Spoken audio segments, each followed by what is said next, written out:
चिंबलच्या चिंचवाड्यावयल्या श्रीकृष्ण मंदिरात गुढीपाडव्या निमतान 3 दर्जेदार नाटकाचे खाण नाट्य मोगींक मेळ्ळे. शिकार, पंढरीची वारी आणि अश्रूची झाली फुले अशी 3 नाटकां थळाव्या कलाकारांनी प्रभावीपणान सादर केली. त्याआधी श्रीकृष्ण चिंचेकर नाट्य समाजाचे एक दिग्गज कलाकार प्रशांत चोपडेकाराचो संस्थेन भोवमान केलो. प्रशांत उर्फ रामा चोपडेकारान हे संस्थे अंतर्गत नाट्य मळार 50 वर्सांचे योगदान दिला. त्याची सफळ 50शी निमतान त्याचो भोवमान तिची शिक्षक मधुश्री पित्रेचे हस्तुकी घडून हाडलो. स्कुलान आसतना हांवें रामा म्हणटात, तेच्या स्कुलान शाळेंत नांव आसलें रामा चोपडेकर. हांगा आयल्या उपरांत म्हाका कळ्ळें की तो प्रशांत स्कुलान आसतना हांवें ताका खूब वर्सां पयलीं जवळ जवळ 50 वर्सां जालीं तेन्ना हांवें ताका शिकयला. अतिशय हुशार भुरगो आनी वागपाक पयली गोश्ट म्हणजे सामको नम्र. हे म्हाका सगळ्यांत ताजो बरो गुण म्हाका दिसता.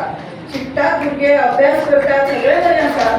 त्याच बरोबर नम्रपणा ताच्या हातून पांय दवरिल्ले आसात हें पळोवन म्हाका खूब बरें दिसता. आनी वेगवेगळ्या क्षेत्रांत भुरगीं म्हणजे हांवें शिकयल्लीं भुरगीं जगाच्या खंय खंय कानाकोपऱ्यान सांगतात तशें आपापल्या वेगवेगळ्या क्षेत्रांत काम करतात, नांव कमयतात. जेन्ना अशा भुरग्यांचो सत्कार जाता किंवा जेन्ना अशें कार्य केल्लें आमकां आयकूंक येता तेन्ना आमकां कृतज्ञ जाल्या सारकें दिसता. ते म्हणजे आमकां व्हडले कोण तरी पुरस्कार दिले अशें आमकां तेन्ना दिसता की आमी जे संस्कार भुरग्यांचेर केले, भुरग्यांक आमी शिकयले, ताजे खंय तरी चीज जाले अशें आमकां दिसता, आमकां समाधान दिसता.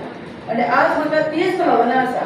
प्रशांताचो सत्कार म्हज्या हातांतल्यान जालो हें म्हजी खरी आनंदाची गोश्ट. आदरणीय रंगमंच, माझे गुरुजन, माझे सहकलाकार आणि उपस्थित प्रेक्षक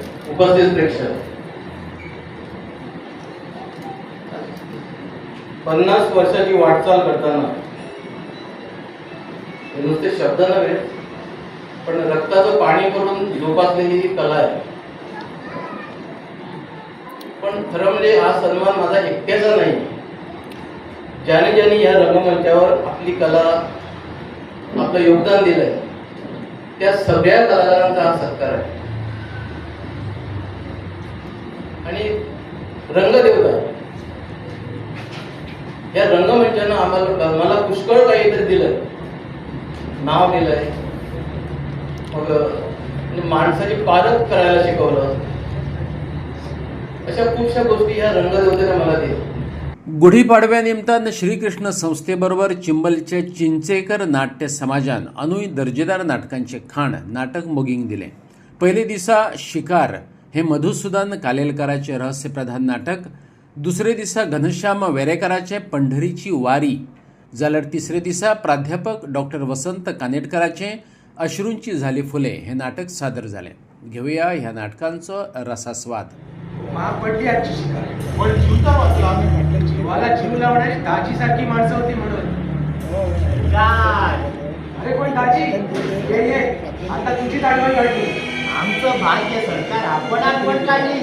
दाजी आज आपण सरकारचा जीव वाचवला.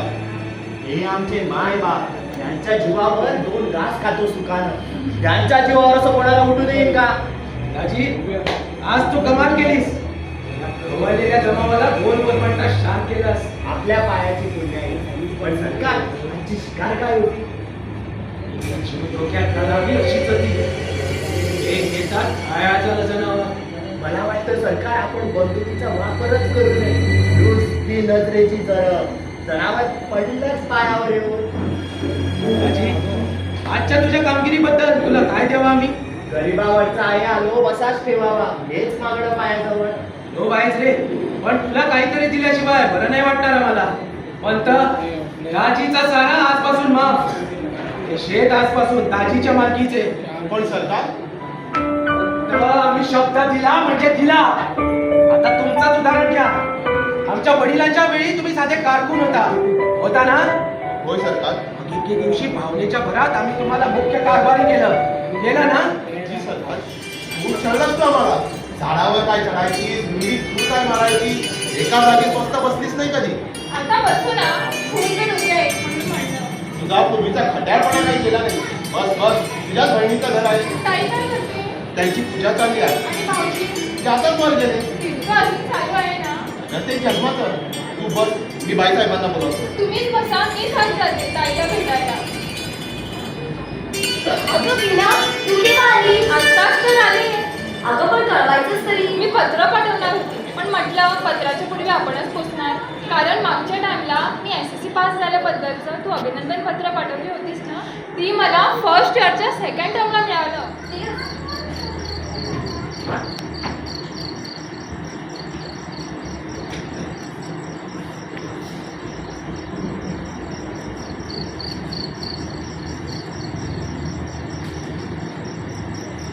खरं म्हटलं म्हणजे संशोधक म्हटला की सदरा धोतर असावेच डोळ्यासमोर उभा राहतो.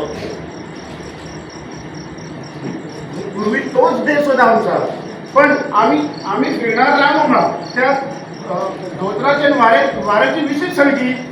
काय जगाच्या देहात माणूसही बदलत असतो. मनाला येत असं बोलतो आणि मनाला येत असं वागतो. त्या चुकत असलेल्या माणसाला आपण उचित मार्गदर्शन करायला असा कोणतरी जाणकार हवाच नाही. संत महाराज, तुमचं समजं बोलणं माझ्या डोक्यावर गेलं बघा. मला काय समजलं नाही. म्हणूनच तर समाज कार्याचं कार्य मी हाती घेत आहे. कीर्तनाची स्तुती माझ्या उत्तराची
प्रत्येक नवऱ्याला तसं वाटायला हवं.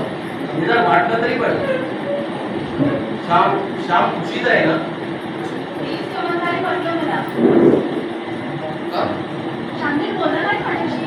मी बोलत सारखा मला तो टाळीत होता. बोलताना बोला बोला होत होता आणि कृष्ण त्याच्या मुलीला चिडत होता. पैशांचे अडचणीत वगैरे नाही ना. काय नाही. विचारायचं विचारला. असं एकदम विचारायचं. किती गुस्सा करशील. वहिनी, आज मी ना तुमच्याकडे 2 कामासाठी आलो. एक काम तुमच्याकडे आणि दुसरं काम विद्यानंदाकडे. माझ्याकडे काय काम वाटत हो? अहो त्याला बोलू द्या तरी. वहिनी, प्रथम काम तुमच्याकडचं. या नीलमला तुम्ही आत घेऊन जा. डोक्यापासून पायाच्या नखापर्यंत संपूर्ण तपासा. तुमच्या दवाखान्यात असतील तेवढे औषधे हिला थोडी थोडी पाचा टोचा. पण हिचं एकदाच आई होई कायमचं बंद करा. पण झालंय काय त्यांना? माझं मत विचाराल तर काही नाही, पण हिला विचाराल तर जगातले सगळे लोक थोडे थोडे आहे म्हणून सांगेन. बघा हो, नेहमी की नाही असं बोलताय मला. चल बाई, आपण आज जाऊ आणि पाहून टाकू. मला की नाही खूपच लागेल अशी कधी आणताय. कशाला लागेल? दिवसभर चरायचं. म्हशीच्या जन्माला यायची ती चुकून बाई झाली तू.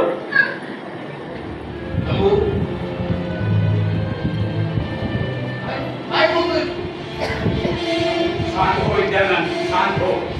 आता तरी तुला वहिनीला सांगायला हवं आणि यांच्या बरोबर जायलाच हवं.